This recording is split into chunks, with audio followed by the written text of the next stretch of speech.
নমস্কার, কেমন আছেন সবাই? রূপকথার নতুন একটি ব্লগে আপনাদেরকে অনেক স্বাগত জানাই। আজকে ডিরেক্ট রান্নাঘর থেকেই ব্লগটা শুরু করছি। আর দেখুন সকাল সকাল নিয়ে এসেছি পুঁই শাক।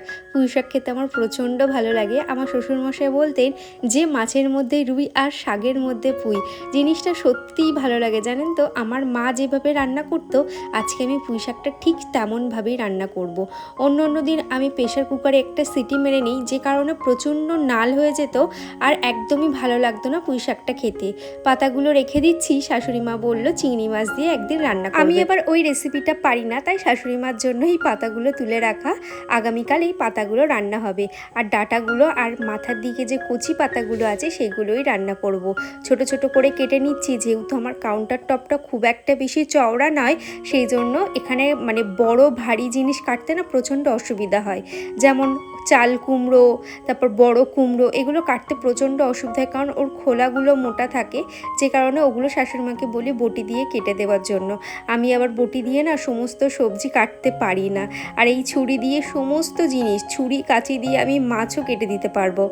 যাই হোক, এদিকে আমি পুঁই শাকটা কেটে নিচ্ছি আর একটু একটু করে মুখটা চিড়ে দিচ্ছি, যাতে মশলাগুলো ভিতরে ঢোকে। প্রিয়াঙ্কা আমাকে কমেন্ট করেছে, এখন দেখছি দিদিভাই তুমি এখন আমার আর কমেন্ট পড়ো না। যাই হোক, রোজকারের মতন আজকেও তোমার ভিডিওটা দেখে নিলাম দিদিভাই, অনেক ভালো থেকো তুমি। তো আমার চোখে হয়তো পড়েনি বা মিক্সটেক হয়ে গেছে প্রিয়াঙ্কা, একদমই রাগ করো না। এই যে তোমার নামটা নিলাম এবং তোমার কমেন্টও পড়লাম, আর এইভাবে রূপকথার পাশে থেকে। পনন্দি আমাকে কমেন্ট করেছে, তোমার প্রতিটা ভিডিও খুব ভালো লাগে, থ্যাংক ইউ গো, এইভাবে আমার পাশে থেকো। হাউসওয়াইফ ঝুমা আমাকে কমেন্ট করেছে, তোমার এডিটিংটা বেশ সুন্দর, থ্যাংক ইউ ঝুমা, এইভাবে আমার পাশে থেকো। এই এডিটিং ভিডিও করা তোমরা অনেকেই আমার কাছে জিজ্ঞাসা করো যে দিদি তুমি কোথা থেকে শিখেছো বা কে শিখিয়ে দিয়েছে। সত্যি কথা বলতে আমার এই ভিডিওর পিছনে একমাত্র অবদান আমি নিজে। এটা বলতে একদমই আমার কোনো বাধা নেই, কারণ সমস্ত ভিডিও সেট করা থেকে, অ্যাঙ্গেল সেট করা থেকে, ক্যামেরা তোলা থেকে, ক্যামেরার সামনে কথা বলা থেকে, এডিটিং থেকে, সমস্তটা আমি নিজের হাতে গুছিয়ে করি। আর এটা আমি আস্তে আস্তেই শিখেছি, এমন নয় যে আমার একদিনেই হয়ে গেছে। তোমরা যারা নতুন নতুন ভিডিও করবে ভাবছো, অবশ্যই একা একা চেষ্টা করো। একদিনে কিচ্ছু হয় না, একদিনে তুমি পারবে না, কিন্তু কোনো একদিন নিশ্চয়ই হবে এবং তুমি পারবে। আর তোমরা যারা ব্লগ বানাবে ভাবছো, অবশ্যই বানাও। তোমরা অনেকেই আমার কাছে জিজ্ঞাসা করো যে দিদি আমরা ভাবছি ব্লগ বানাবো, কিন্তু সাহস করে উঠতে পারছি না। একবার ক্যামেরার সামনে এসেই দেখো না, সব ভয় ভেঙে যাবে। আর তুমি যদি মনে করো এখান থেকে কিছু আর্ন করবে, সেক্ষেত্রেও কিন্তু তুমি এই প্ল্যাটফর্মটা বেছে নিতে পারো। খুব যে আহামরি টাকা পাই আমি তা কিন্তু একদমই নয়। ইউটিউব থেকে আমি হয়তো বছরে একটা পেমেন্ট পাই, তবে কি বলো তো, এই তোমাদের প্রত্যেক দিনের ভালোবাসা বা প্রত্যেক দিন আমি একটা এঙ্গেজ থাকি ভিডিওর মধ্যে, তো এটা আমার খুব ভাল লাগে। সেই জন্যই কিন্তু এই ভিডিও আমি একদমই ছাড়তে পারবো। আর সাথে যে সমস্ত দিদিভাইরা আমাকে খুব ভালোবাসে তাদেরকেও ছাড়তে পারবো না।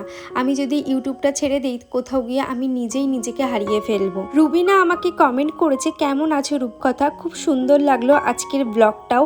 আর সত্যি গো, তোমার ওই চপারটা খুব সুন্দর হয়েছে, ছোট মতন দেখতে, জিনিসটা কিন্তু বেশ কিউট লাগছে। সত্যি জানো তো, জিনিসটা খুবই সুন্দর এবং তোমরাও ইউজ করতে পারো। একটা দিদিভাই আমাকে কমেন্ট করেছে, দিদি আমি নদিয়া কারিমপুর থেকে বলছি, তোমার ওই তেলের জারটা ভালোভাবে দেখিও কত নিয়েছে।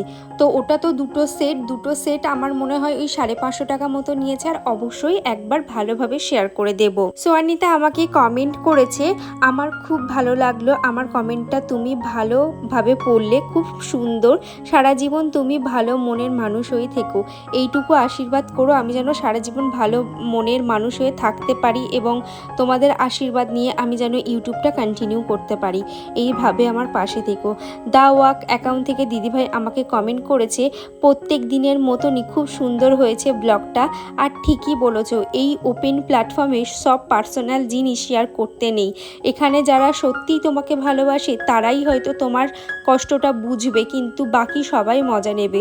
সত্যি জানো তো, আমি এই জন্য সোশ্যাল মিডিয়াতে কোনো রকম ইমোশনের কথা বলো বা আমার বাড়ির কথা বলো আমি শেয়ার করতে চাই না। হয়তো কিছু কিছু মানুষ আমার কষ্টটাকে ভাগ করে নেবে, কিন্তু বাকি মানুষ যারা আমাকে হিংসা করে তারা কিন্তু মনে মনে খুবই আনন্দ পাবে এবং হাসবে। তো যাই হোক, আমি ওই সমস্ত মানুষের থেকে দূরে থাকি বলেই কিন্তু আমি এই সমস্ত কথাবার্তা ওপেন প্ল্যাটফর্মে বলতে পারি না বা বলতে চাইও না বলতে পারো। সাবিনা আমাকে কমেন্ট করেছে, রূপকথা আমার মেয়ের নামটা নিও প্লিজ, সেদিন আমার নাম করেছো ব্লগে, ওর সে কি কান্না, মা আমার নামটা কেন দাওনি, প্লিজ ওর নামটা নিও, তোমার ও খুব ফ্যান, ওর নাম হচ্ছে নাজমা পারভিন।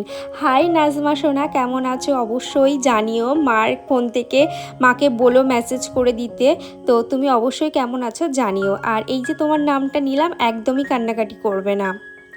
রনিতা দত্ত আমাকে কমেন্ট করেছে, খুব ভালো হয়েছে গো রূপকথা দি। আচ্ছা রূপকথা দি, তোমার মেয়ের নাম কি গো? আমার মেয়ের নাম হচ্ছে আকৃতি বিশ্বাস। আর থ্যাংক ইউ গো, এইভাবে আমার পাশে থেকো।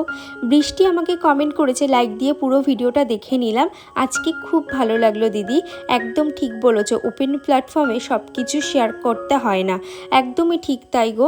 অনেকেই হয়তো আমার কষ্টটা বুঝবে, কিন্তু অনেকেই কিন্তু আড়ালে হাসবে, তো আমি এটা একদমই দিতে চাই না। সমস্ত কাজ হয়ে গেছে, এবারে যাব আমি স্নান করতে। উপরের ঘরটা মুছলাম, মানে রান্না করে উপরের ঘরটা মুছেছি আজকে, সেগুলো তোমাদের সাথে কিছু শেয়ার করা হলো না কারণ অনেকটা লেট হয়ে গেছে। আর আমি স্নানে ঢুকেছি, মামাও বাড়ি চলে এসে প্রচুর লেট হয়ে গেছে, যে কারণে আমি আজকে উপরের ঘরের কাজকর্ম কিছুই শেয়ার করতে পারিনি। এখন দেবো পুজো, আর মা নিচে ভাত বাড়ছে মাম্মাম আর মাম্মামের বাবার জন্য, আমি আর আমার শাশুড়ি মা একটু পরে খাবো, আমরা দুজন যেহেতু টিভি দেখতে দেখতে খাই। তো যাই হোক, চলো এখন পুজোটা দিয়ে নিই, তারপরে আবার আসছি। দেখো গাছে কত ফুল ফুটেছে, এখন তো ফুল অনেক কমে গেছে, এই যে ঠাকুর গাছের পাতা হয়ে গেছে, এই যে এই জন্য ছাদও পুরো ছায় ভর্তি হয়ে গেছে, আর রোদ না পেলে কিন্তু গাছ একদমই বাড়তে চায় না। তো যাই হোক, এখন ফুল একটু কমই ফুটছে, পিঙ্ক কালারের ফুল আমি রোজই তুলি। আজকে গাছে না খুব একটা বেশি ফুল ফোটেনি, যেটা তোমাদেরকে বললাম, অল্পই ফুল ফুটেছে, যেহেতু এখন ছাদে একদমই রোদ আসছে না, সেই কারণেই ভাবছি ওই ছাদটাতে সমস্ত গাছগুলো নিয়ে যাব। তাহলে চলো রাধা মাধবকে দেখিয়ে আজকে ব্লগটা শেষ করছি, দেখা হচ্ছে পরবর্তী ভিডিওতে, ততক্ষণ সবাই ভালো থাকবেন, টাটা।